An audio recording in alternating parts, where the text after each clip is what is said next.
says, get that India. Big boy. Call an ambulance! Maybe call a police! Oh, what a shot! What a shot! Campbell Killer! Hello and welcome back to another edition of the Tip Sheet Podcast. As always, I'm your host, John, also known as Forty20. Joining me to break down all of the NRL and Parramatta news in this bye week with the Eels on the break are my good mate Sixties and Clint. Fellas, it's a bit miserable, it's a bit cold, it's a bit wet, but the Eels are flying high, 5 wins on the trot as they head into the week off. How are you both doing? Me, mate, I am freaking freezing. It is well and truly winter. I think we were all having a bit of a moan about it the other week, but I think today the day itself felt like it's been as cold as what it has been at night. So this is the part of the winter season that I don't like, the extreme cold. I love the footy, the fact that it's footy season, but man, give me some of the warmth of, I don't know, if you don't like summer, at least spring when it's warming up a bit and when it's finals football. So that's my time of the year, finals football. Now, especially now Parramatta makes the finals. I should add that in as a qualifier. What about you, Clint? How are you travelling, mate? Pretty great after the weekend. I mean, what an amazing first half of rugby league we witnessed up there on the Sunshine Coast of Moreton Bay. Wonderful first half performance from our side, and a great way to roll into the bye. But yeah, absolutely feeling the cold at the moment, and I don't know about seasons for me, gents. I don't think I really fit into any season. Summer's too hot for me, and my skin's too pasty to tolerate too much sun. And I'm a big fella, and I feel it takes a lot to make me feel cold. But once I do, the bones are really struggling. So I don't know where I fit in the equinox spectrum, but anytime that Para's playing finals footy, that sounds about right for me. And before we get into it, boys, as always, a quick shout out to the sponsors of the show, Big Swing Golf, North Mead, and Star Partners Real Estate, Auburn, Narellan, and Parramatta, bringing you each and every episode. And now, boys, let's get right into it. News team, assemble!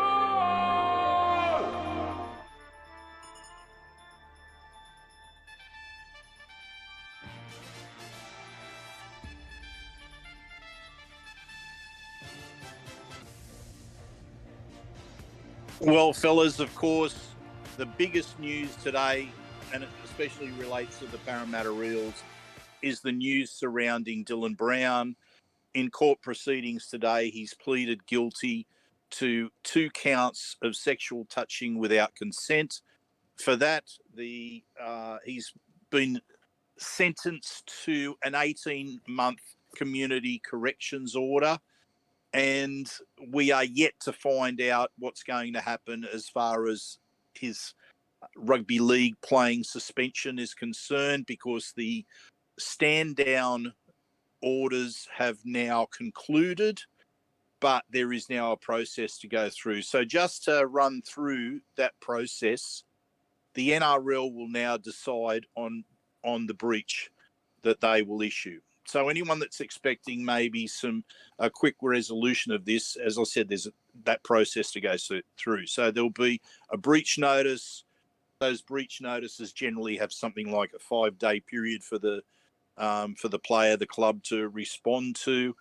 And then at that point, I think there'll be a decision around how many games he's likely to stand down. A lot of the media are talking about somewhere around that 2 to 3 week mark. I don't know if I'd be too surprised about that. I think, given there seems to be a consensus around that, I reckon that's what we're going to be looking at as well. What's your thoughts, John? Yeah, I mean, now that it's not done and dusted, but in terms of the legal aspect of it, it is in the books. Dylan's going to have to own this. He's going to have to wear it. He's obviously made a serious mistake, and he's I think in terms of the reaction today, between the club official apology, which is obviously, a carefully worded official statement, and then the one he put out on Instagram, which was a bit more personal. I think that was a good first step in taking accountability for his actions. I do like that he specifically referenced the victim in the very first moments of his apology. It wasn't about him and making himself just a better person, but he also owned up to that particular aspect of his mistake, the most important one. Now I know there's a bit of a pile-on going on social media about how severe the response should be. Should he be sacked? Should he be out for the season? I trust that the NRL and the Eels will come to the right conclusion. I know that the Eels don't explicitly have the final say in the punishment, but they're working in collaboration with the integrity unit and that breach notice. And so Dylan will come out of this, I hope, a better person, and he'll serve those community service sort of hours duly, and hopefully do it wholeheartedly. And like I said, own it, because he made a serious mistake. And wherever the NRL come down hard, where they come down soft, Parramatta fans and neutral fans might end up butting heads about it. But the reality is, for us as Eels fans and for Dylan, he made the mistake. He put himself in a bad situation and made a serious indiscretion, and he has to wear what comes now. Yeah, Clint. Yeah, look, I just echo 40's sentiments there, and now the officialdom of it from a legal perspective is over. That's just about closing out the officialdom around his immediate playing career, and whatever comes his way, he's got to accept. And what we really want to see is to Dylan to learn and grow from this, become a better human first, so ultimately he can become a better player. It's a sad sequence of events that's happened for all involved, but thankfully we're closing on a final resolution with it now. Yeah, I don't think too much more needs to be said about this, because I think we've said plenty as it is, in that one of the first things that people have to do in the act of contrition is to own what has happened. As they're responsible. The person who's committed something, a wrongdoing, is responsible for their actions. I think there's some a common thread or two that leads to this, and that will be up to Dylan to tackle down as he moves forward.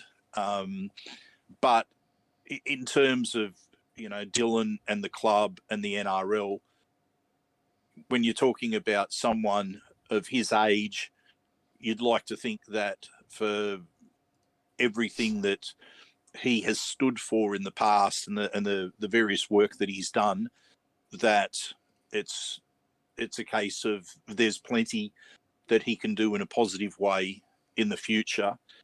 And as we said, the best thing that he was able to do right now in taking those steps towards the future is to own what he's done, to put the feelings of the victim first, and once that's done, and to admit his own wrongdoing, is he's then going to be able to move forward. So I think we'll probably leave that there, because there's plenty of other things that we can talk about in the moving through the other news that's about.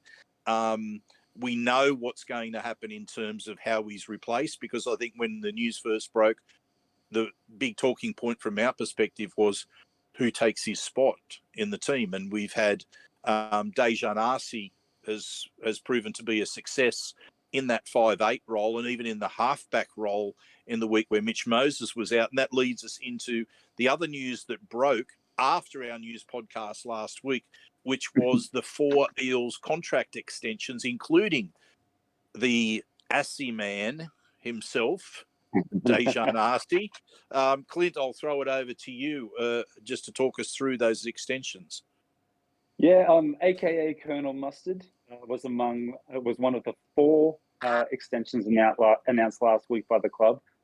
Also within that was Josh Hodgson, Bailey Simonsson, who, along with Daejarn Asi, took up their options for 2024.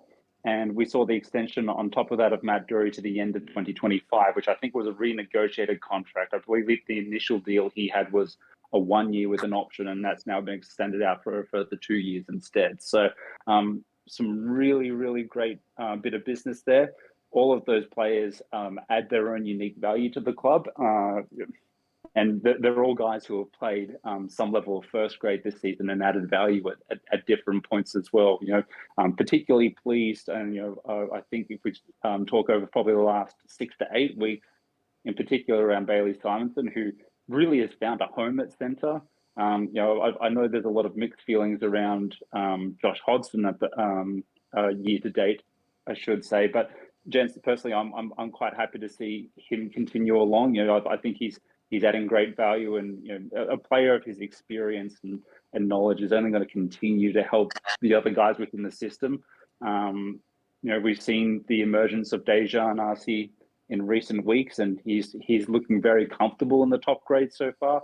And Matt Doorey, obviously a local junior who's returned to the club and has not looked out of place in first grade, and certainly has a high ceiling as well. There's a lot of growth potential in Matt Doorey yet. So some really good news, gents. And I don't know about the two of you, but I'm happy with all four.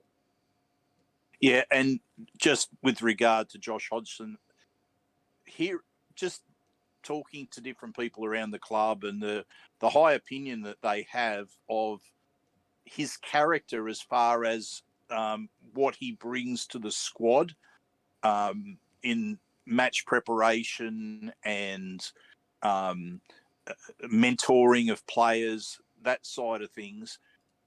I wouldn't be surprised if what they start to talk to him about when his playing contract ends is other roles within the club. I think he's the sort of individual that they'd like to keep associated with the Parramatta Eels. So it'll be interesting to see what happens there. 40, you got any other thoughts on the contract extensions? No, very, very happy across the board.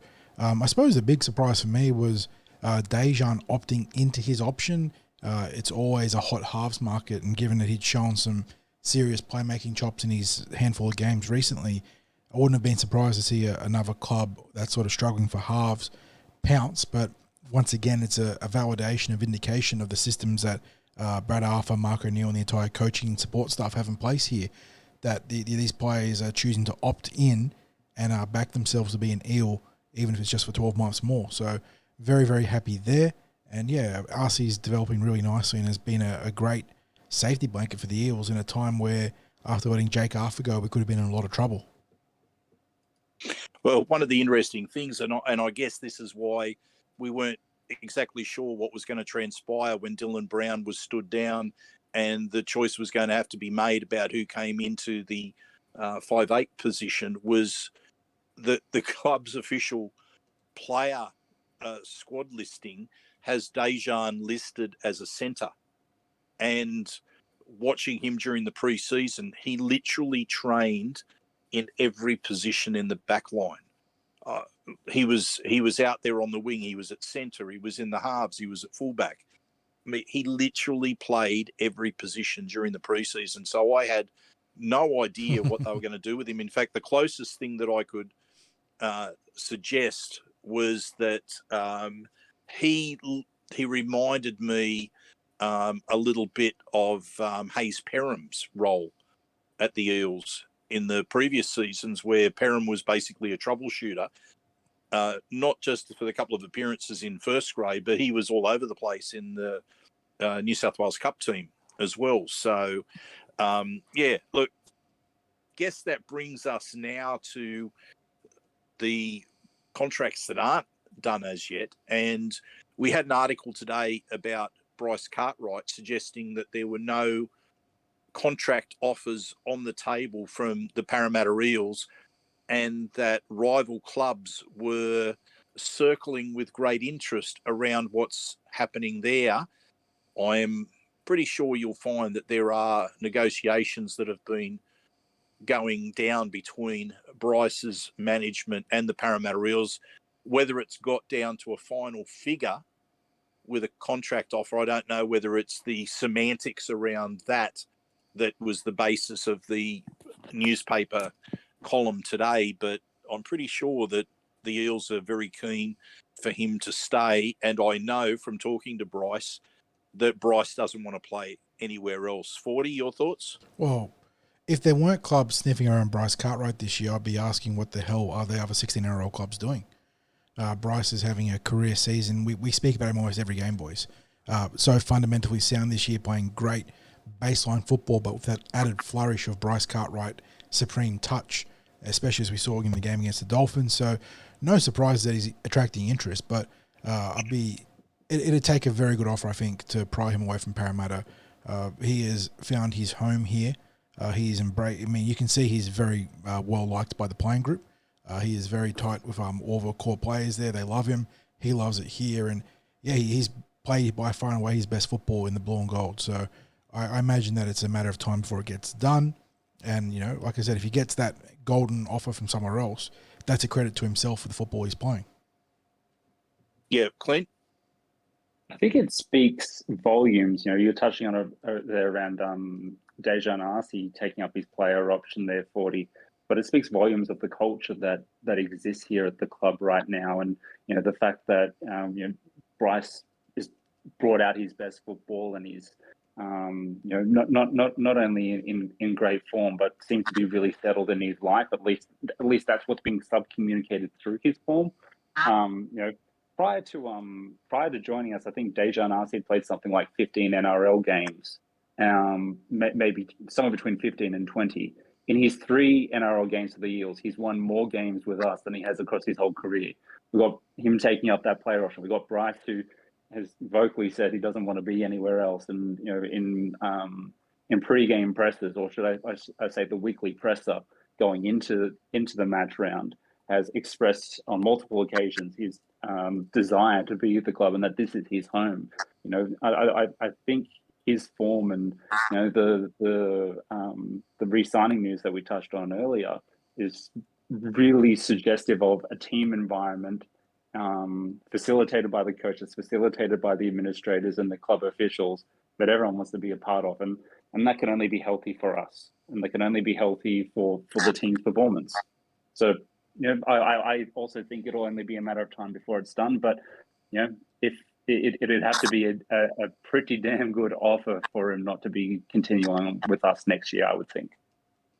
Yeah, and I think to that end, it's always one of those things that players have to make a decision about if they're weighing up a contract extension offer at the Eels as opposed to a contract offer to move to another club, is where do they play their best football, or where might they play their best football? So you'll obviously get players where the Eels cannot match the offer from what they can earn elsewhere, and the players back themselves that they can continue to produce high-level football, high-quality football, and take the offer to go. And they've got a short career. It's only natural that they're going to take any opportunity they can to maximise their earning potential. But then you've also got players who will look at, okay, for X amount extra at this other club, am I going to be happy? Am I going to play my best football? Is the club going to produce the on-field results that I am getting now at my current club? I mean, this goes for any player that's switching clubs, not just at Parramatta. So, I mean, it's why really a club who is the incumbent club should always be at the advantage when it comes to player negotiations. That they know that to an extent a player, if they're currently happy, it's going to take something to move them.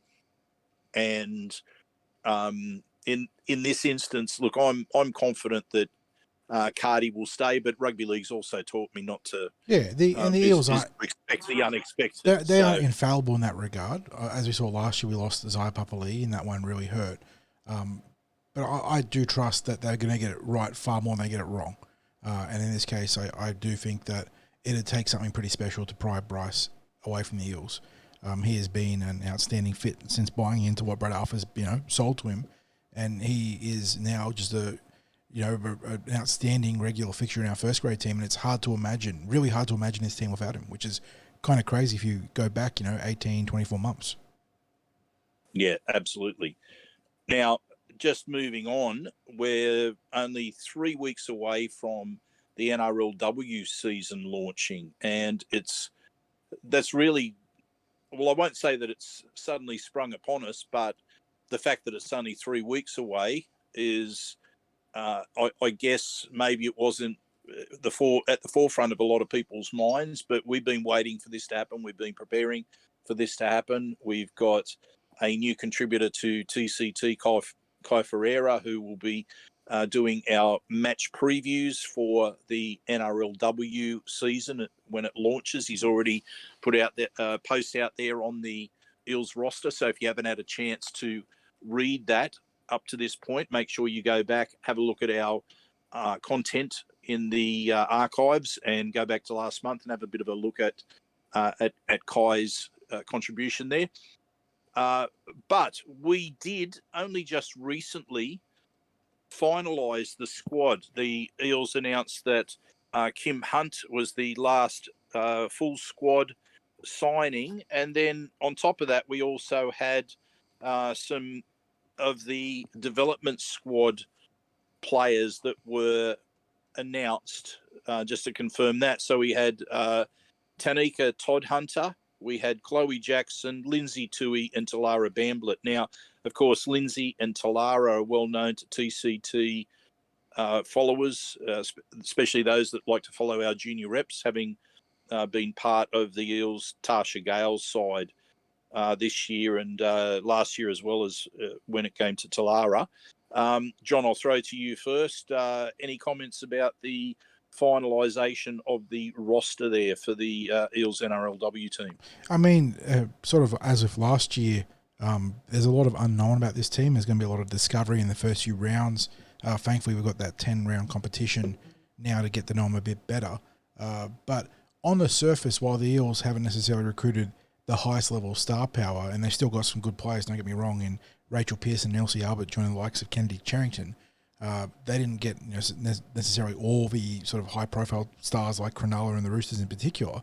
I think they've done a pretty good job building this team. It looks like there's going to be a bit more speed and skill across the back line. They've got some really tough, hard-nosed forwards that sort of bring the flag through the middle and lead the way for the other forwards. So I am very keen to see how this bunch of girls goes around, because they're looking pretty sharp on paper. They're looking like there's been a nice, almost the same way that we saw 18 months ago, 60s, in the Tasha Gale, that transition from playing a more basic sort of, not smash mouth, but more forward-dominated game style to that more modern, dynamic, ability to play edge-to-edge, second face sort of play stuff. So I'm really keen to see what Dean Witters and his team can do this year. Yeah, Clint? Yeah, just an extension of what 40 said there. You know, you think of Dean Witters as a player. He was someone that liked to have two hands on the ball, and he was always a running and passing threat. And he was certainly a rugby league player, as and I mean that as the biggest compliment that's available, because we have a lot of players that are pure athletes running around in the NRL these days, and not as many rugby league players. And if Dean is a player, a rugby league player, as a model to go off, and having a more fixed squad over a couple of years now, with NRLW players having multi-year contracts, you would like to think that he'll have an opportunity to really put his fingerprints all over this side with his coaching ethos, and you'd imagine that would be a team that really plays rugby league, and a team that's a sum of its parts, and is everything is a cog that's working together and complementary of each other. So I'm really excited to see, like I'm sure the rest of us are, how this team unfolds and their playing style.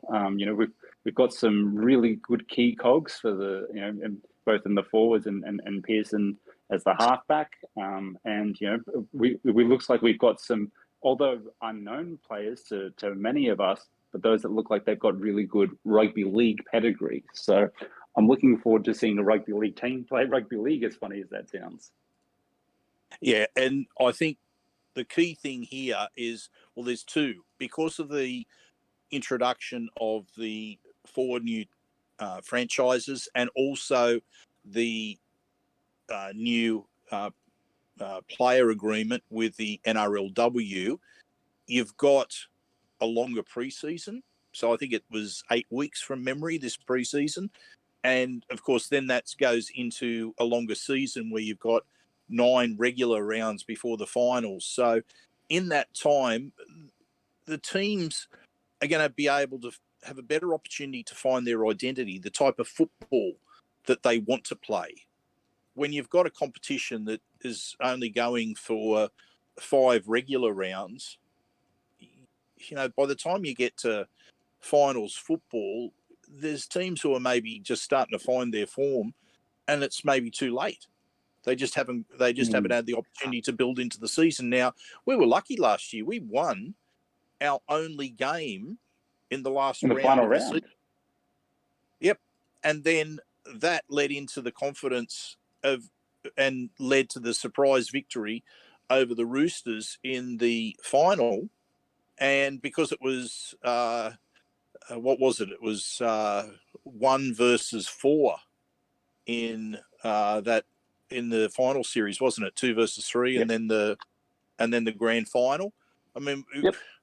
winning one finals match, and the team was into the grand final.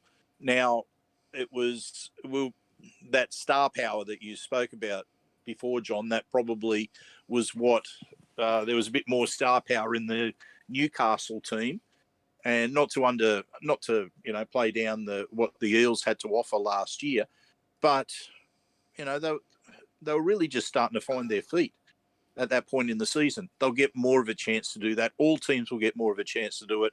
It's going to be more of a premiership this year. All I'll say is I'm looking forward to this year's NRLW premiership a lot more than the previous season, simply because I think it's going to be a really good contest.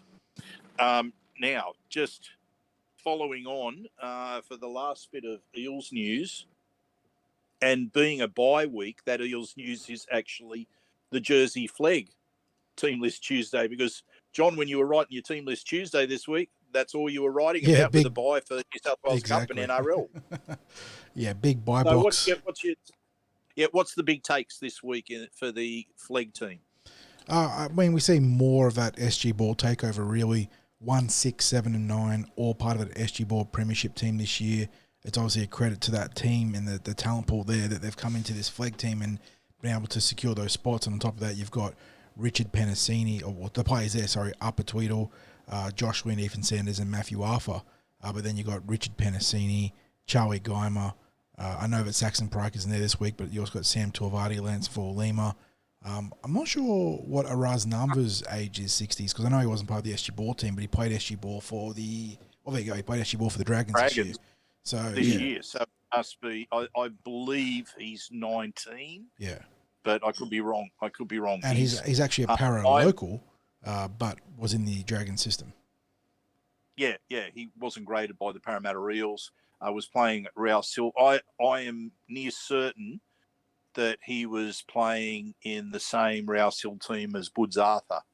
So, and he may well have been that player that was playing fullback when I watched them play in a finals match, and caught the eye. And he certainly, in just the brief showing last week, he did very well in coming on second half. I didn't get to see the full tape like you did, 60s, but I did see the highlights. Looked like Matty Arthur had a tremendous game, 2 tries, a really nice try assist for Charlie Geimer.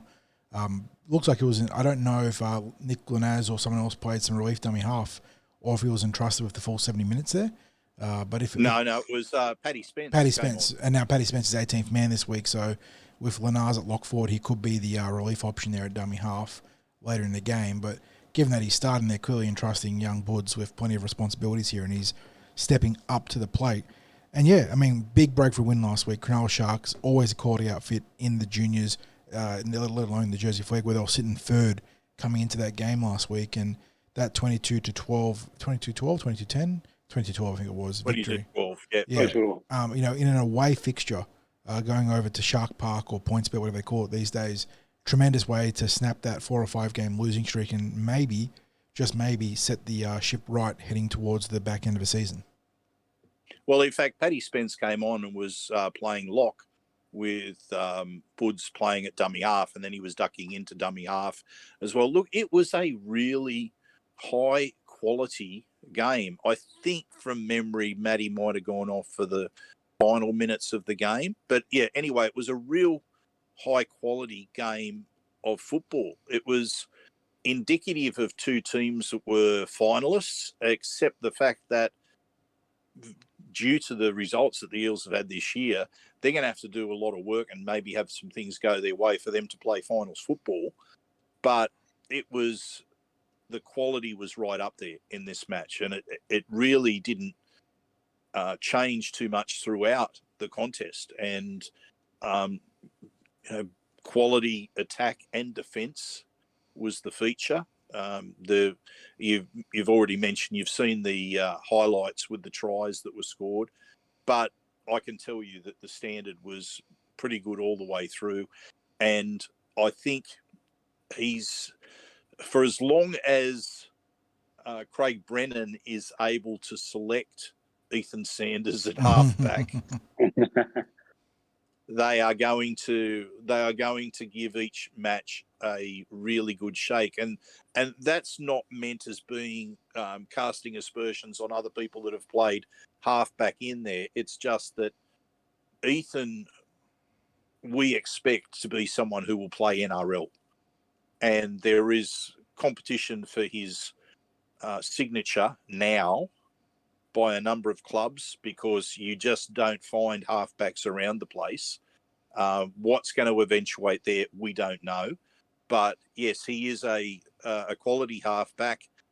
Whether the club decides that he needs to play New South Wales Cup this season and literally foregoes the chance of or not foregoes, but really decreases the Jersey Fleg's chances of playing finals football by elevating him to New South Wales Cup, I guess that's a decision for the club to make. It almost comes down to what would be the most beneficial for him as a player. Is it going to be more beneficial for him to run around in a team in New South Wales Cup that is struggling, or is it going to be beneficial to play at a grade where the team is likely to play finals football, but maybe he's not going to learn as much as he would from playing against adults or open age players? I mean, what would you be doing, Clint? If this call was yours, what call would you make? It's an interesting conundrum, and 40 and I were openly discussing it as we were watching New South Wales Cup at our most recent home game against Manly. And obviously they've had some very mixed form this year themselves. Most of it hasn't been great. The conundrum is, do you want to bring him into an environment like that where he's playing open age against other men and against fully grown bodies that he will have to come up against in the NRL if that is to be his path? Or do you go, look, it just isn't the time right now? Look, personally, if he hadn't gotten injured, I think we would have seen the lever pulled by the club already. But because of the injury and because of the certain points in the season, and whether you really want to risk putting him up there, I honestly think he's a week-to-week proposition, and it'll largely just depend on who's available across which grades. If we had a full complement of first-grade players available at the moment, and some of the guys who have been doing a phenomenal job for us at NRL level were to drop back, I'd feel very comfortable for him going into that team. But as it stands at the moment, and that we're having to call upon the full range of our 30-man squad for NRL, I'm not comfortable with him going to Cup just at this stage. But we get a full complement of players back, and we see some of those guys that probably fit somewhere between 18 and 30 on our roster playing Cup. I'd be ready to pull the lever and give them a game or two under those circumstances. At 40, I'm going to throw back to you, because we saw Parramatta tip their hand in this direction a number of years back when Dylan Brown was running around in the NYC, or I don't know if it had changed to Jersey Flegg at that time. He was holding Cup in 2017, yeah. Yeah, 2017. And so he was elevated along with I think we saw Stevie Dresler elevated the latter part of the year. We certainly saw Hayes Dunster, Ethan Parry, Joe Tapari. So there were a number of players that were elevated to New South Wales Cup for somewhere between the last 4 to 6 weeks of the season. The Holden Cup team were going to play finals football, but they ended up, I think, sliding a little bit and coming in the bottom half of the 8 rather than maybe finishing up in the top half of the 8. And then, of course, in that particular year, Dylan busted his finger in the final game of the New South Wales competition, the last round of that, and was unable to play because they weren't going to play finals football, the New South Wales Cup. They put them up there for their experience of playing against open age players. Given that all of those players were about to go into the NRL squad for pre-season training, they decided they'd have a look at what they look like against open age players, give them that experience. And unfortunately, Dylan, as I said, broke his finger, couldn't get back there for the first week of finals, and Parramatta were eliminated in that opening week. I think I spoke to Dylan at training that week, and he was even talking about getting the finger taped up. I think he'd had an operation and a pin or something like that. He would have played with the finger strapped up just to get out there on the field and help his mates. But he was told, look, there's a long-term plan for you, mate. You don't want to mess it up by getting out there for one game of football right now. So, the club's done that before. They've promoted players, but I guess we'll wait and see what happens. John, what do you think they're likely to do? Yeah, look, there is a part of me that does sort of vibe with the idea of taking your lumps in that grade and coming out better for it. We've seen just this year Tony Mattelli, who did have a bit of a mid-season funk, come back out of it and start playing some really good football. Jonte Jr. Beffa-Meza is now starting in the front row and looking like he belongs in that grade, even though he is flag eligible. So I suppose the argument there is there for forwards, and especially middle forwards, it's a little bit more binary, right? Like you sort of just run hard, tackle hard, and that sort of things take care of themselves that way, whether the team's doing well or not. But I think there definitely is a good argument for putting him up there. But at the same time, you do want to have a decent support network. So I think letting him find his feet back in flag, and I say find his feet, he sort of hit the ground running already after coming back from that broken hand. But let him, sort of be on top of the world. He's going to play flag a couple of weeks. He's got Origin under 19s prospectively, where you would think he's a good shot at playing the number 7 role there. So let him get to that and then maybe evaluate afterwards, because hopefully the NRL team and then thus by proxy the Cup team are healthy. And you got, Sean Lane and potentially Dylan Brown back in the mix, pushing more guys down. And then he'll come back he'll go into a New South Wales Cup environment where maybe they've won a couple more games, and if not, at the very least, they're looking much healthier across the back line and the forward pack. I must tell you that the Eels looked really well organised, really slick, with a spine that knew each other in that Jersey Flegg team. It was. I'm not saying that the spine were the ones responsible for the win, but I'm just saying they, as far as being a unit is concerned, I think it is advantageous to have spine players who know each other's game inside out. Mm-hmm. And that's really what it looked like on the weekend. Okay, so just a final reminder too they're playing, the Jersey Flegg team are playing at Ringrose Park at Wenty this week, a 4 p.m. kickoff. If you can't be out there in person, we will cover that on TCT with a live blog from Ringrose Park. So you can still get Eels action here. And I don't know about you, 40, but I'm hanging out to go and watch a bit of football this weekend. I get a little bit agitated around a bye. I know we need the 2 points, but I do miss the footy, and at least getting some Jersey Flegg being able to cover it. And you know what? If they've got a chip roll out there at Wenty, which they do quite well, that's even better. Fellas, we now switch to the NRL, and I don't know whether the Titans was a good luck or good management that this Holbrook decision decision came out when there was all the publicity post-Origin, and then all the other kerfuffle that's gone on with the NRL this weekend. It's almost like they've flown beautifully under the radar. I mean, there's been media coverage on sacking Holbrook and appointing Des Hasler for next season, but it's certainly, in terms of the scrutiny or any potential criticism, they've come out smelling roses on this, haven't they, Clint?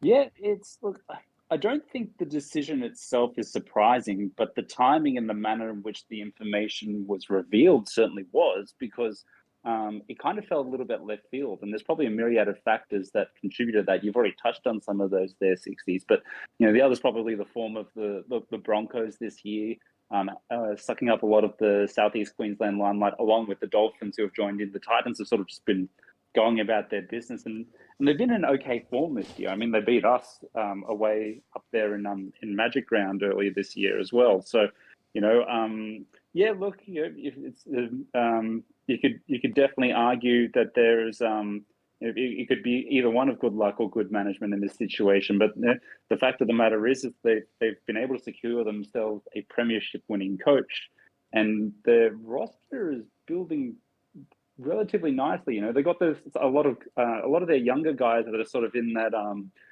30 to 70 NRL game range are starting to get a little bit more comfortable in first grade now. They're competing a little bit more regularity, and that they've obviously got a good support network of really good players up there, and the likes of Brimson, and Foreign's brought a lot of experience to their side. Obviously, Big Tino is probably their franchise player as their captain as well. It is looking. The reason it's probably come out looking rosy is because there's a lot to like about what some of the moves they're making. The fact that they went about their business quietly and diligently in that, in getting the man they wanted. That's a good sign of how that organization is being run. Of course, very unfortunate for Justin Holbrook, but it kind of felt like, with everything being settled with Anthony Griffin, and the noise after that point has long been around on Justin as the Gold Coast coach, and likewise Adam O'Brien as the Newcastle coach. It probably was only a matter of time before one of them, that attention shifted onto one of them, and it looks like the Gold Coast decided to pull the trigger pretty quickly. Well, I'm now going to throw over to John, because I want some thoughts on a couple of things. First of all, was it the right call for the Titans to make it a mid-season call? Secondly, was the win over the Broncos that bounce back that clubs sacking their coach get, and therefore, is it sustainable, that form from the Broncos game? Will they continue winning, or was that just a one-off? And finally, John, this is the third part. Do you expect the Titans to improve markedly next year and play finals football, which is obviously what their decision makers have wanted in making this call? Wait, so all the three parts, I got 2 and 3, where it was a bounce back factor against the Broncos, and then they're sort of form into next year. What was the first part? Okay, the mid-season, making a mid-season. Oh, mid-season. Okay, coach. Look, is that the right move? Almost always, I feel like now. I'm not going to say it's a hard and fast ironclad rule, but I do feel like ripping the Band-Aid off tends to be better in the long term, rather than allowing it to fester and letting the guy, sit there and sort of direct the team that he shouldn't be directing in the long term. Getting him out there, and in a way, I applaud the Gold Coast, because while it was sort of speculated that Holbrook was on the hot seat, usually these sort of incidents lead up with weeks and months of media speculation about how long is he going to get, who's going to replace him. They did a very covert and clandestine job there, and did it real clean. So well done there, I suppose. It wasn't a surprise he got sacked, but the manner in which it came out of nowhere was a surprise. So they did a good job there. I think getting him out of there, appointing the interim coach who can operate almost in a neutral sense with the club then going and doing what Des Hasler would like in the short term for the long term, whether it's promoting certain players, move into different schemes, trying to recruit or court certain players. Yeah, I like that. In terms of the immediate bounce back, I mean, it's a little bit overrated. I feel like if you look at the actual historical significance of it, it's pretty much a coin toss. Like whether a team's going to win after they sack a coach. In this case, we saw it take place. The Broncos played some ordinary football. The Titans played some gutsy football. They did a good job. Yeah, and then in terms of next year, well, it's always hard to get a beat on the Titans roster, boys. They've had a number of coaches, a number of highly touted new faces there. Garth Brennan, Justin Holbrook, both, really hot commodities when they entered the coaching market in Australia. Both of them have struggled at the Gold Coast. The roster's got plenty of talent individually, probably missing talent in key positions, most notably in the spine, and probably maybe a hard head in the middle too. I do rate Tino Fa'asua, Marla Awi, and Mo Fotuaika highly, but they probably need a senior head in the middle, and I think they recruited, what's his name, from the Broncos a few years back. From the Broncos? From the Broncos as a State of Origin prop. He was young. I forget him, but... you think of Jared Wallace? Jared Wallace, yeah. And he didn't pan out to be that guy. Good memory there, Clint. And they're missing that sort of probably leadership role in the middle. So it makes them hard to evaluate. They've got speed and talent on the wings and in the back line, but they've also got a guy in Jaden Campbell who I know he loves being there, and he's he wants to be there long term, having re-upped there. But I don't know where he fits, especially if they're going to get... that's a fair call. I think he probably fits at fullback. Yeah, but you got AJ Brimson, who was an outstanding player in his own right. The only knock on him is injuries. And in the spine, you've potentially got Ben Hunt, who's going to partner Tanner Boyd, presumably. So I don't know. They're a roster that is so bizarre and so manic. They can be so good in one game, but they've got a real issue of mental endurance, as we've seen with them getting run down in pretty much every second half except the game against us. They just completely... Yeah, where they played out of their skins in the second half. Yeah, exactly. So, and had some bounce of the ball luck as well. Yeah, bounce of the ball, but there was manic try saves left, right, and centre. It was one of those games where if they could come up with the big play in the big moment, they were able to do it. So, we do have a game coming up against them, do we not? Do we have another game again? Yeah, we do. A few weeks. The week following the Warriors. That's it. Yep. So, well, mate, I guess I have to agree with you. It's going to be hard to predict how they go next year. I mean, they've made the decision to go with an old hardhead as a coach. Look, and plenty of people are praising them for going for Des. And in a way, it's hard to disagree. Des is one of the better coaching candidates available, but he also hasn't had a lot of success. People talk about the success he's had in recent years. He hasn't had that much success. He took the Dogs to 2 grand finals where they got pants twice, going back, nearly 10 years now? 2014 was the last run in there. 12 and 14. Yeah, 12 and 14. And so he can obviously put together a competitive squad, but recently, more often than not, he's more of a Brian Smith than he is, a premiership winner. So it's going to be interesting to see what he can do. Dogs did pay for his roster assembly, and so did Manly. Salary cap. Mm-hmm. Yeah. So how he was able to assemble a premiership challenging roster in the short term, but because of back-ended contracts and that sort of thing, it ran into salary cap issues down the track. But let's now move on from the Titans to the Tigers, who have not been able to keep Luke Brooks. He's signed for Manly for a reported $650,000 a year, which is a significant drop on what he was on with the Tigers this year. Look, there's so many things to come out of this. I mean, in a moment, we're going to talk about the Manly splurge. But out of this, I mean, we could literally talk for a long time on the podcast about issues like how the media's reported this, how Luke Brooks, all of us were talking before about how Luke Brooks was not that long ago the one that the media were blaming for the Tigers' losses, and now in more recent weeks, he's become the golden child out there, and their form's got nothing to do with him.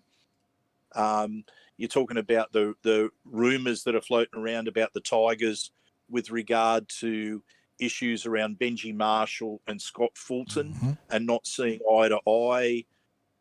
It's all this front office versus football staff debates or arguments or fallouts that have long plagued the Tigers. And so because it's long plagued them, it's again, I guess, resurfacing that there's an issue there once more. Clint, what's your take, first of all, on his departure, and then all the other stuff I just signaled that we want to talk about?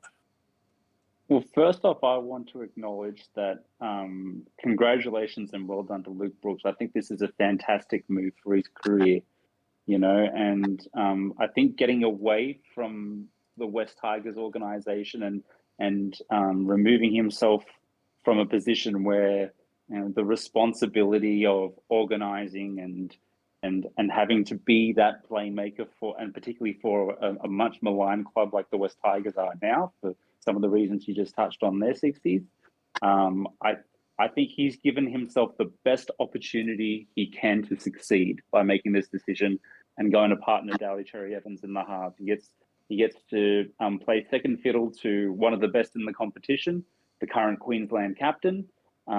He gets to play that complementary role and allows him the opportunity to do what he does best, which is run with the ball with two hands and assess his options.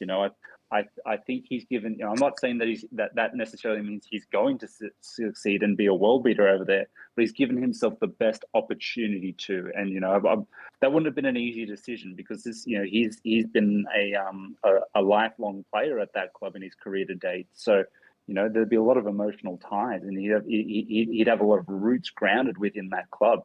This wouldn't have been an easy decision. Because I think the rugby league community has called for him to make a decision like this for some time, and the past his past two previous contracts, there were teasers of it happening, and even over the off season there were suggestions that he might have gone up to Newcastle and said it was Jackson Hastings that made the move, and it just looked as though the marriage of convenience was going to continue. Well, Luke Brooks has decided this isn't working out for us, and more importantly, it's not working out for him, and he's decided to make a move. And I think that's a very brave decision, and I wish him the best in that move. I don't wish him too much luck though, because we don't want Manly to do too well. But it's a brave decision he's made, and I hope this gives him the opportunity as well to establish a little bit of breathing room between him and the media, and a lot of the unfair scrutiny he's been under. Now, likewise, we move across to the challenges within the West Tigers organization.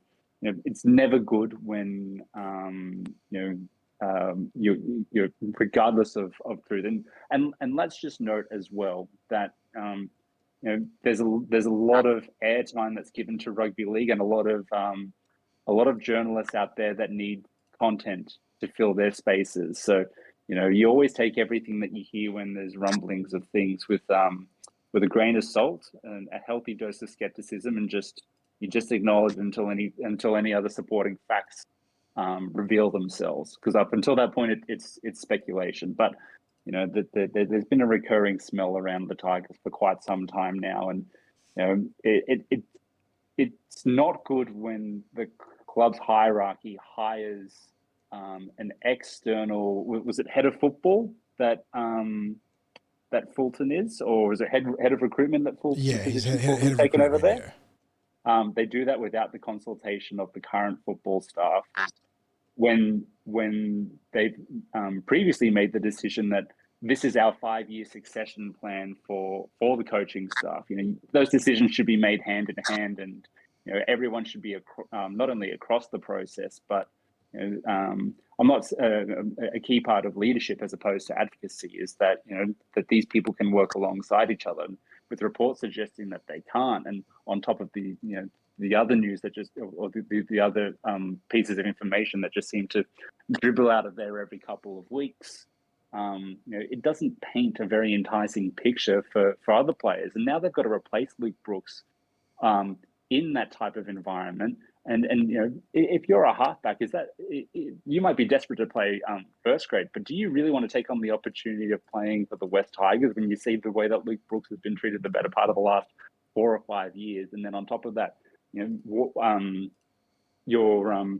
it's your newsfeed or the newspapers, every couple of weeks it's just saying, "Oh, this is going on here, and these people aren't seeing eye to eye." It doesn't paint a very enticing picture for NRL half, someone with NRL half aspirations. You go, you know what? I might stay at the stronger club and still bide my time, as opposed to take a punt and back myself to first grade, because this seems like a better opportunity for me anyway. So yeah, well, and John, that narrative, how quickly it switched with the media. Oh yeah, I mean, we've already seen Luke Brooks billed as the potential buy of the year for 2024, and he has been, when convenient, a whipping boy for the media. They've milked him for all it's worth. He is like this sort of like real sort of study case for the Australian media and their love of tall poppy syndrome, or in building up creating a tall poppy syndrome, because every year we hear about Luke Brooks being unleashed and how this is the year Luke Brooks is going to realise his potential, and then they start essentially memeing on him during the season. So well done to him for ending that toxic relationship between not just him and the West Tigers, but him and the media to some extent, because they were able to leverage that relationship with the Tigers each and every year to turn it into almost like a joke. And like Clint said so well, he's picked a place where Manly might not be title contenders, but in terms of what's best for Luke Brooks, the chance to play alongside Daly Cherry Evans and move into a role where he isn't the dominant playmaker, the organizer, the shot caller, will suit him very well. So he's done a good job there. Unfortunately, the big loser in all of this is probably young Jake Arthur, who went to Manly, with the hopes of maybe forcing his way in, but he'll still serve a great apprenticeship behind DCE there. So it's not like all is lost for him. But yeah, well done for Brooks there. It's going to be interesting next year to see how that parting plays out for both sides, because that's my little dog there. Pardon about that one. He has heard someone on the road. But yeah, it'd be really interesting to see how that relationship plays out, or the two new relationships play out. Are the Tigers better having let go of Brooks? Probably not. But in the same breath, I don't think they're that much worse off letting go of him. It's a matter of if they can find an actual half to replace him. For Brooks, how much was he held back by the West Tigers? How much playing outside of DCE is going to help him? Got to wait and see. But I think that it's probably pointing towards him being a better player for making the move, if I look at it sort of neutrally right now. But yeah, and in terms of the off-field stuff for the West Tigers, I know that their fans are sick of seeing their club's name dragged through the mud, or keelhauled there by the press, but they just bring it upon themselves. Appointing a general manager of football is an equal standing of that with the coach. Mark O'Neill and Brad Arthur, they work together.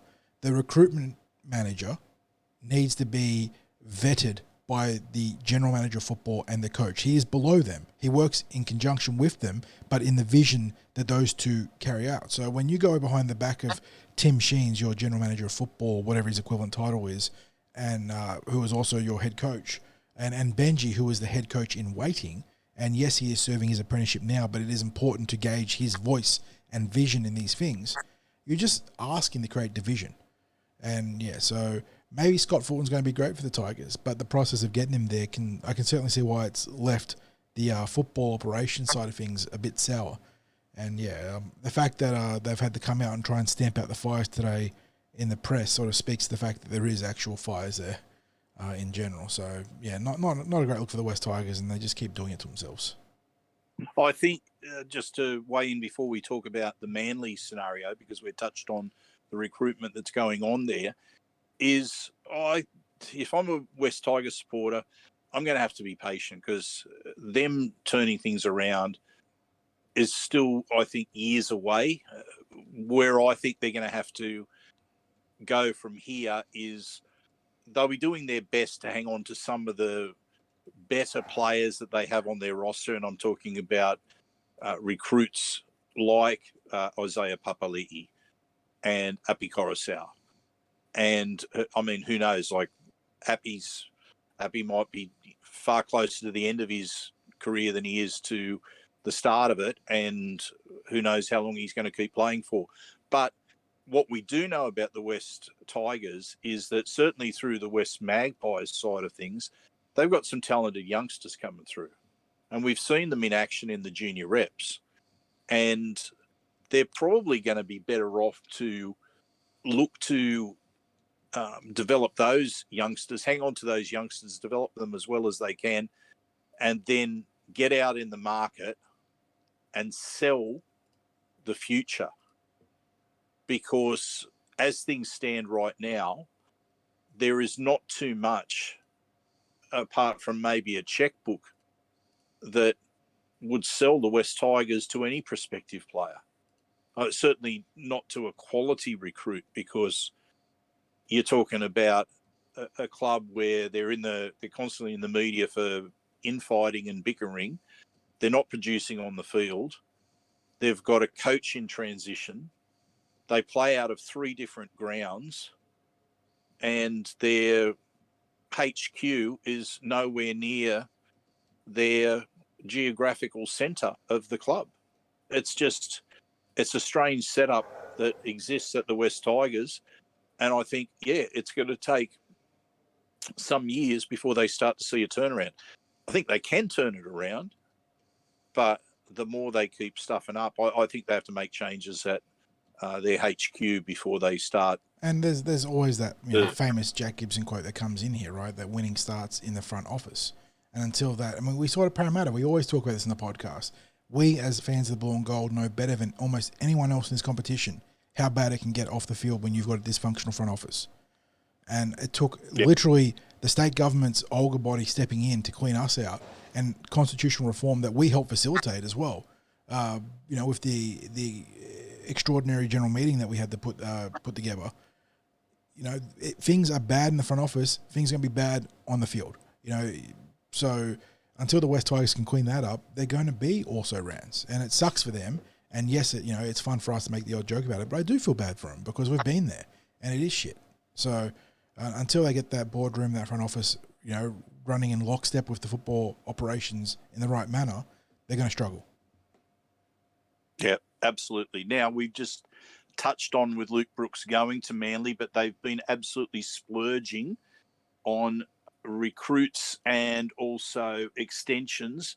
So not only have you got Luke Brooks going there, we have Jackson Polo, who's going there. He's currently with the Roosters. We have the extension of Schuster on a reported 800,000 plus to be a back rower at the club. You mentioned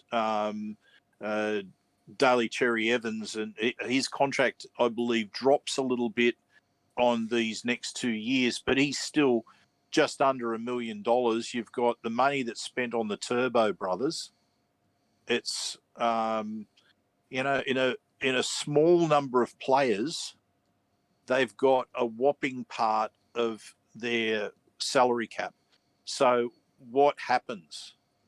I mean, they're going to be shedding players. Nothing surer. They've had an issue of not having depth there in the past. Poor old Tommy Turbo, he's averaging 11 games a year. Now, is this a good move? All these big signings. Was it an essential move? Was it the only move that they could make? I mean, was there going to be the competition from other clubs for Schuster? Did they have to pay out 800,000? 40, I'll throw to you first. What's your thoughts there on the Manly recruitment splurge? Well, it feels like the legacy of Des Hasler, doesn't it? In that sort of roster recruitment management, where you go so top heavy and you pray to every football god you can that they stay healthy and everyone's fit and firing. Because the moment that one of those cogs falls apart, and unfortunately, and Tommy Tebojevic, who was supremely gifted but is made of paper mache at this point, you've got a very fragile glass cannon sort of structure right there. In terms of the Schuster deal, I've always argued, and right from when I saw him in the Harold Matts as a young kid, that this is a back rower in the making, not a 5'8" for a half. So they've gotten the move right there, but the money's all wrong, obviously. You are paying him on premium potential right there, not anywhere near his actual real-life production as we've seen in recent seasons. He is very, very talented, but he has not shown the grit and gumption that you want to see from a marquee back rower, let alone, a playmaker. So and can I just say, when they were talking about it on 360, they put up the Daily Telegraph article which listed Marata Niukore at $800,000 a year. Now, I must say, I wasn't aware that it was that much that Marata was getting to go to the Warriors. I thought it was a figure that was about 150,000 less than that. But if he got 800,000 from the Warriors, and I mean he's playing good football for the Warriors, but is there little wonder that Parramatta weren't able to keep Marata Niukore? And again, it would mean that the only mistake or blunder that the Eels made was Isaiah Papali'i. So, yeah, there was no doubt there if the figure's anywhere near true, and even the base figure that we sort of thought originally was still out of our reach. Marata playing great football. Like the money that if you're talking about over 600,000 for back rowers, you're talking about players who have to be in that absolute elite class. Mm-hmm. So to be paying someone $800,000 on potential. Because that's what we're talking about with Schuster. Yeah, everyone seems seen glimpses of what he can do, but they've seen glimpses of what he's doing as a 5'8". So now you've got the back rower, you've got a little bit higher with the work rate that he's going to be doing in terms of his defence. We know his work ethic is something that's been questioned multiple times, not just the in his prep, but in the matches. We've seen arm grabbing in defence. Mm-hmm. Like we've seen the effort areas not quite be there for him. And as you said, we've long acknowledged his talent base. I mean, he's like there's certain players running around in the NRL who've got skills that other players wish they possess. He's probably in that category. But when it comes to effort, I mean, it's one of the reasons why Cardi is being praised for the Eels this year, in that his effort areas have picked up. Mm-hmm. The skill level was never going to be diminished. It's whether it's complemented by those effort areas. And Cardi's been able to pull out those effort areas in a big way this year. And he's got everyone on side, every supporter. Not just the NRL media, but every Eels supporter, all the ones that were doubters. Are on the Cardi party this year. But, so whether Schuster's got that or not, I don't know. And I mean, when you've got, I guess they can't back out of what they've set up with the Turbo brothers. But that's a lot of money. That's always been a lot of money for Jake. Yes. And we know that that's been a thing to keep both players there. And yes, he's a very good player at a club level, and everyone acknowledged he's one of the I guess the nicer players in the NRL. Very friendly, very gentlemanly in his demeanour. Yeah, he's obviously an incredible character player for the club, and he is involved heavily with one of the organisations that we've got plenty of time for in Waterability, and that speaks to the sort of person he is on and off the field. Jake is a tremendous character player. But it's a little bit like, I suppose, the role that Nathan Hindmarsh occupied the Parramatta Eels, where talismanic to the team, but you can see that his on-field play has transitioned from being a genuine impact guy to being more of the workhorse guy. So, and with the Manly recruitment, I do like obviously we spoke about Luke Brooks and whatnot, so that was a plus. The Schuster one is a real big question mark. Told Talcula, I do like the retention, but then you see the money thrown about for Brooks and Schuster, and you wonder what sort of paycheck he's going to be getting in the next few years. Jackson Barlaw, 3 years is kind of a bit outrageous for a journeyman, but maybe they think they can turn him around. I mean, there's just a lot of question marks about Manly here. So they're constructing their roster in a real interesting way. I mean, maybe it works out for them. I don't know, but it's certainly not conventional thinking, I'll say.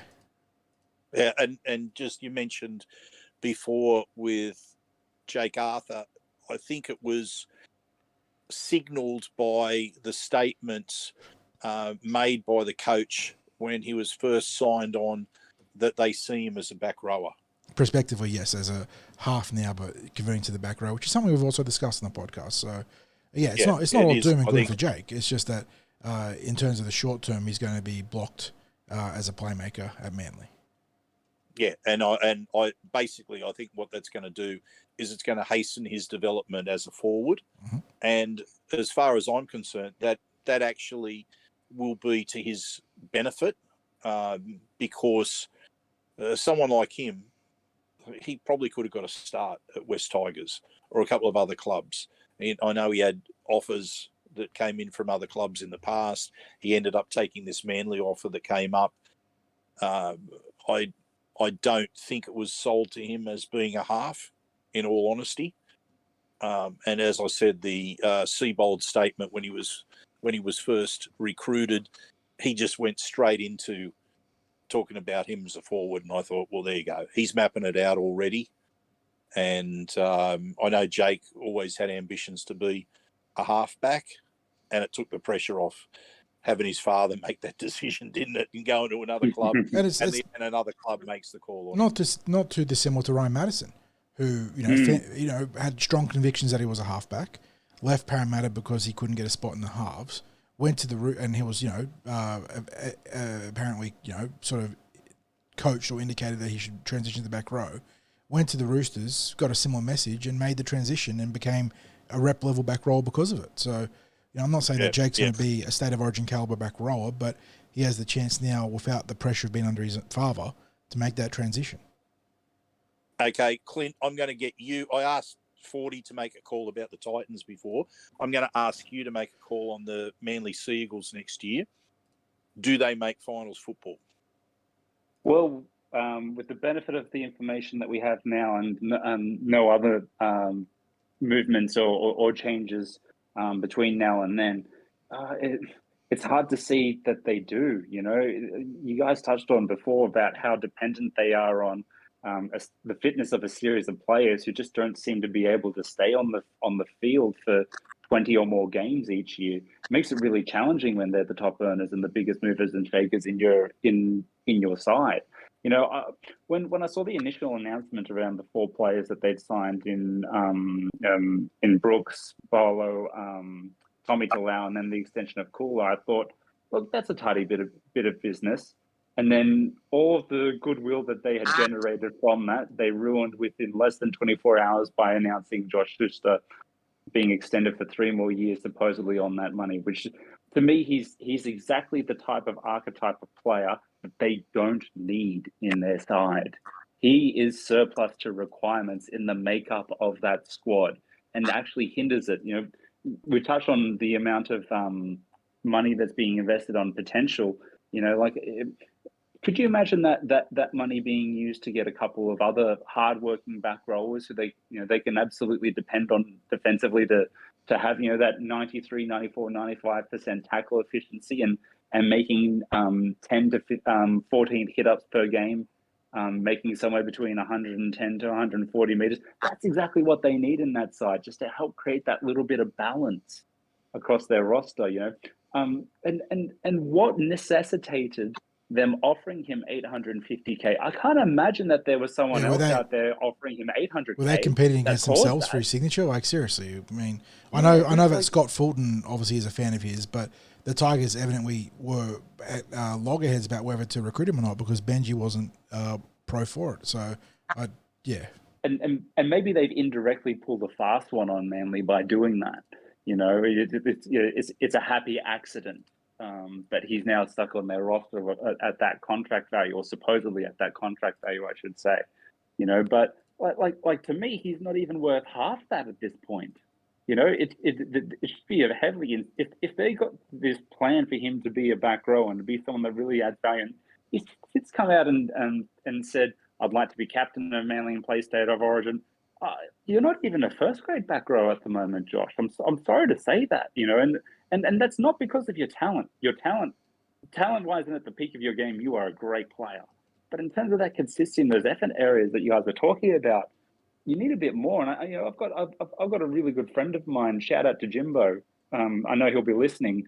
His only flaw is that he's a Manly fan, and Pretty big flaw, you know, but we will overlook it. Yeah. exactly. And you know, he was very frustrated at that news. You know, because he wants to see more strength and more Manly identity in the forward pack. You know, and not have it be the burden fall upon DCE, who we know at this point will play at least 3 Origins and be unavailable across that period. You got Tom and Jake, who, if fit and firing, a part of Freddie's makeup, and you know, and both of them in recent years, obviously more so Tommy, have had injury concerns. You know, the second that one or all of those 3 players are out, the Manly identity is gone, and you know, you could argue that there's sprinkles of it in some other players, but you know, they're very much responsive to the presence of those players, and the absence of them, they feel it as much as anyone else. You know, I'm thinking guys like Ruben Garrick, who, you know, are future leaders at that club, but it's it's I don't see it happening. Sixties, I don't see it at this point happening. I think the reported money and the role that they want Josh Hodgson to play is just not the right decision for the makeup of that squad. And you know, I'm happy to be proven wrong, because I love seeing, you know, touched on before when we were talking about the NRLW and how I think Dean Witter's team will be made up. I love seeing rugby league players play rugby league, and Josh is an example of a rugby league player as well. But he's missing key elements of his game at this particular point in time in his career that he needs to address to really realize his potential and even be spoken about being worth that value. You know, I see that contract being something he's offered and rightly earns after 2 seasons of consistent performance at a level that, you know, most rugby league pundits believe he's capable of, but is yet to deliver on. So, you know, I at this point, failing him being able to live up to that potential, I don't see Manly being able to be a big mover and shaker in the NRL competition. Okay, well, speaking about supremely talented players, we now turn our attention to Reece Walsh, the incident around the referee and the abuse which was alleged was directed to referee Butler, and his subsequent suspension for 3 matches. It was quite colourful language. It was interesting that the NRL, as part of their brief of evidence, presented the numerous times that Reece Walsh went up or approached the referee. I don't know if approached is the right word, charged at the referee to dispute calls that he was making. The advice that referee Butler gave to the captain, Adam Reynolds, at halftime about how he was being approached by Reece Walsh. And then, of course, the sort of statement and language that did not make sense in the context of being said to his captain. So, John, what's your take? So the NRL got it right? Was Walsh lucky to escape with just 3 weeks? Or have the NRL got it wrong and he was talking to his captain, and it's evidently okay in Broncos land to scream abuse at your captain? No, look, the judiciary's got it largely right here. You know, you could have made a case for maybe extending it to 4 games if you wanted to make a bit more of a statement, but 3 games is in a pretty healthy range, so I'm not too upset by that.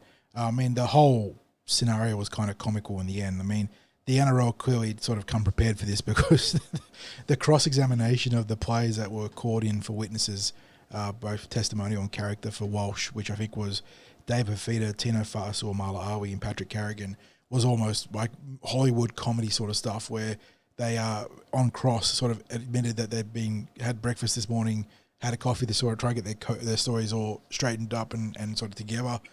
You had Big Tino on the, I mean, it's not under oath, right? You're not in the judicial system per se, but in his sworn statement, I think said something along the lines of, "I was there, I had the perfect angle of it, and I could see that Walshy was talking to the ref. I mean, to Paddy." So, you know, like, yeah. So look, the NRL obviously were very well prepared. Like I said, they'd come in with the evidence of Walsh approaching, well, like you said, Sixties approaching very generously Butler on several occasions in the first half. The warning at halftime from Butler to the captain Reynolds. And look, the only criticism I'm going to have about this whole thing was, following that warning, Butler should have sent Reece Walsh off. I don't know why he gave him the latitude in the second half to be March 10 and then have no follow-up punishment for that, verbal diarrhea that came towards him, which was completely out of line in a vacuum, let alone as a multi sort of build-up incident in this game. So Butler got that one wrong. And this is a matter of the referees needing to enforce these standards for themselves. A lot of people do point towards rugby union, the respect that is levied towards the main official from players and captains in that code. And I do think that rugby union gets it better or more correct than rugby league in that regard. I also think that rugby league refs can be a little bit more abrasive than their union counterparts do when it comes to their conversations with captains. They also open up a lot of his stuff by referring to players by their names and not numbers. And that's something that you often see in rugby union at the high levels, is that number 10 or number 15 or number 2, they're not referring to the players in a conversational, in a almost companionship way. So, yeah, there are little things there, but I do think that the right result was achieved. I also think that the fact that State of Origin was a dead rubber helped the NRL be a little bit more judicious in their approach. But yes, Walsh deserves it's only going to be 2 games for the Broncos, because they'll count the Origin as one of the suspension games, I believe. But he deserves the 3-game holiday. And I hope that, much as obviously they're not the same matters, but like with Dylan Brown before, these are, learning moments for these young men. Obviously Dylan's mistake was orders of magnitude above that of Walsh's, but, they can both become better people for it on and off the field. Yeah, and look, it was comical that for someone like Fafita to be called upon as a witness from the opposition team, when in fact he's also his teammate in the Queensland team. So he was hardly going to be speaking as someone who was opposed to him. And look, even someone from the opposition is prepared to speak on his behalf. It's like, oh, come on, give us a break here. The other thing too that you just mentioned as well about going on to be a better player, I think I was watching 360 tonight, and Billy Moore came up with a statement when he said that Billy Slater said that there was no ceiling to what Reece Walsh could be as a footballer, and Billy Moore said, no, there is a ceiling, and it's the ceiling that he put on himself. Mm-hmm. And how he conducts himself that would be the ceiling to what he can achieve. And I thought that was very well stated in that regard. And the sooner that we have people that are prepared to not be apologists for those that do the wrong thing and say, look, this person, this player's stuffed up, they need to accept responsibility and move forward from there. And that's exactly how it needs to be from him right now. Do you have anything you want to add at all to this, Clint, before we wrap up with a quick chat about the Roosters? Look, gents, we got to see the walking definition of a Freudian slip with David Fafita at the judiciary yesterday. Very, very, very comical. I'm sure many of the rugby league community are very familiar with Simpsons NRL memes, and they've been in absolutely fine form the last 24 hours with some of their little tidbits and memes that they've been sharing. But it's never okay to abuse the referee. On top of that as well, the directness of it was completely inappropriate. And we've discussed it here before around all different levels of the games, that there has to be a level of respect afforded and directed towards the referee. But I think, as John really nicely touched on as well, is that I think that respect also has to come back from the referees themselves. And I don't think, using the example of referring to players by their first name, I don't think that's the way in which they're going to garner respect. It's too buddy, too mateship, and that's opened up the opportunity for these type of situations to happen. And certainly not excusing or being an apologist for Reece Walsh's behaviour. I didn't like it at all. I'm glad he's been appropriately punished, and as you both touched on, hope he takes the opportunity to learn from it and get better in the future. But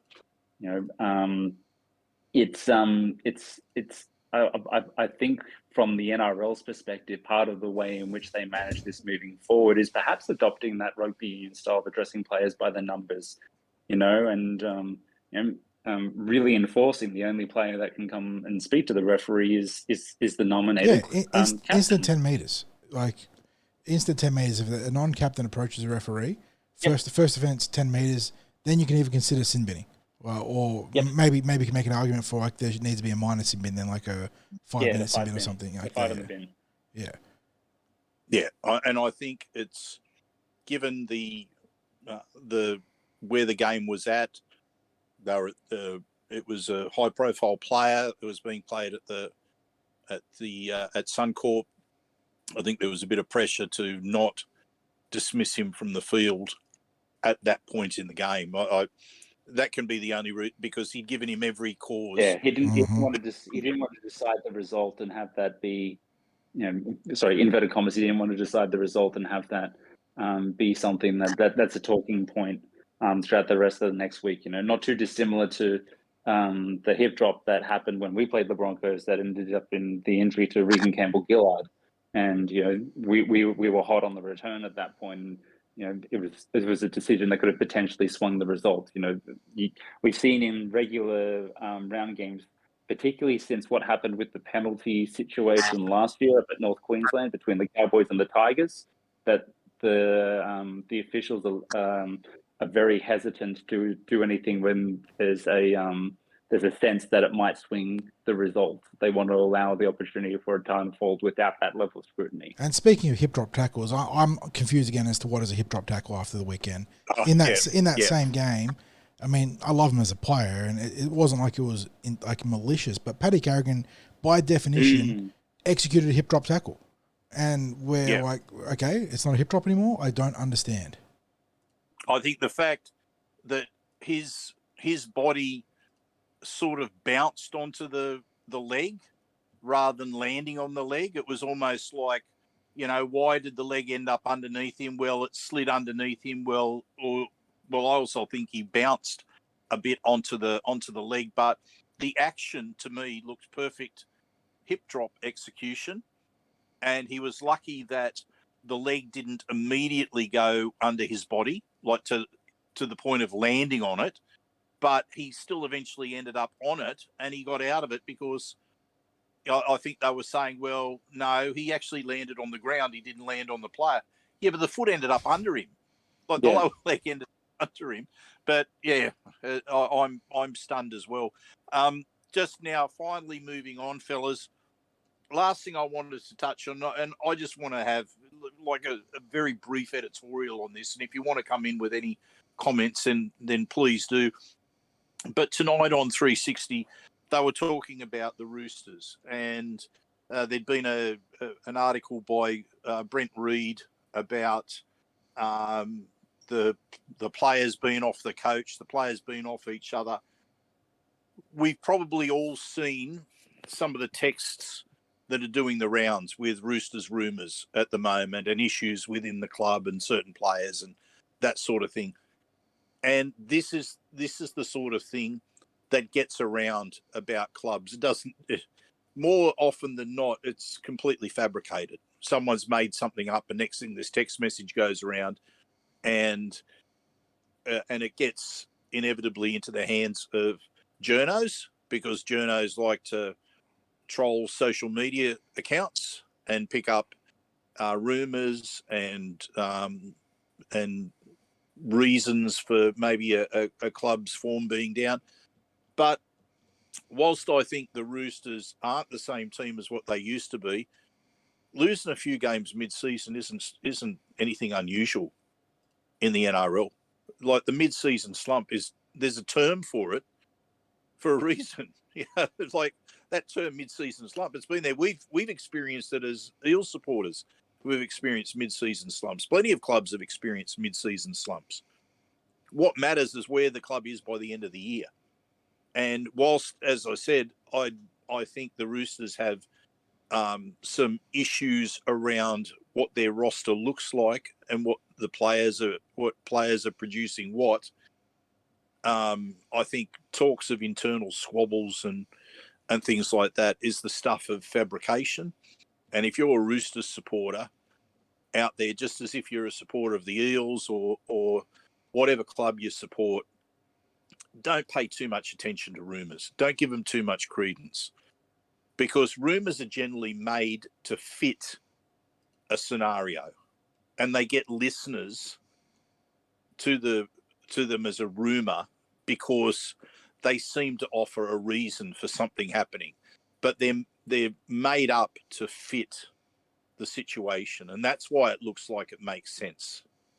So I'd say, just let the team show whatever their mettle is, but don't go facilitating rumours any further. And it was a bit disappointing to see the journos are getting into that tonight. I even thought it was funny that Hooper raised it by saying, "Oh, there's rumours going around, and I want to stipulate that I don't agree with this. I strongly disagree with it, but here's the rumours." It's like the rugby equivalent. I'm not a racist or I'm not a sexist, but I don't want to sort like rumor monger, but yeah. I mean, it's the news cycle, isn't it? And look, it's not beyond the realms of possibility that there is something wrong with the Roosters, but they've got double-digit years of incredibly strong performance on and off the field.